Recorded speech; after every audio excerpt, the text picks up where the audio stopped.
नमस्कार मैत्रिणींनो, आजच्या व्हिडिओमध्ये आपण पाहणार आहोत साडीला पिको कसा करायचा।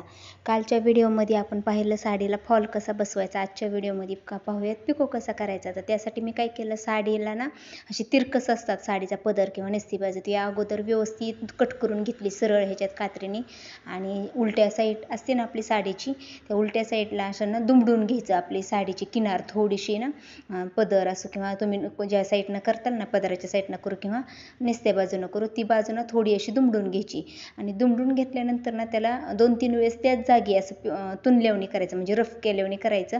त्याला पुढे ओढायचं नाही, पिको करायचं नाही, तिथल्या तिथंच टिपा आपली 2-3 वेळेस अशी ही करायची, म्हणजे आपला पिको नंतर काही दिवसांनी ना तो निघत नाहीत, दोरे उसवत जात नाही तसाच, म्हणून तिथल्या तिथंच असं तुनलेवणी करायचं। मग तसा तुनला की नाही नंतर उजव्या हाताने आपली साडी अशी वरी धरायचा, साडीची किनार, आणि डाव्या हाताने आपल्या पाठीमागं ओढायचा कपडा। उजव्या हाताने तुम्ही पाहू शकता मी कशी वरी धरते, असं गोलाकार व्हावी किनार आपल्या साडीची, तशा प्रकारे उजवा हात धरायचा कपड्यावरती, सुईच्या वरी थोडासा हात करायचा आणि डाव्या हाताने पाठीमागं ओढायचं। तर तुम्ही पाहू शकता किती गोलाकार आपला पिको आलेला आहे। असा हात आपला वरी ठेवला ना, उजवा हात वरी केला ना, असा कपडा हातात धरून की पिको गोल येतो। नाहीतर जर तुम्ही असं खालीच हात ठेवला सरळ तर चपटा येतो तसा पिको। मग तुम्हाला जर गोल पिको एकदम छान हवा असेल तर असं उजव्या साईडनं पदर थोडासा वरी असं उंचावर धरायचा।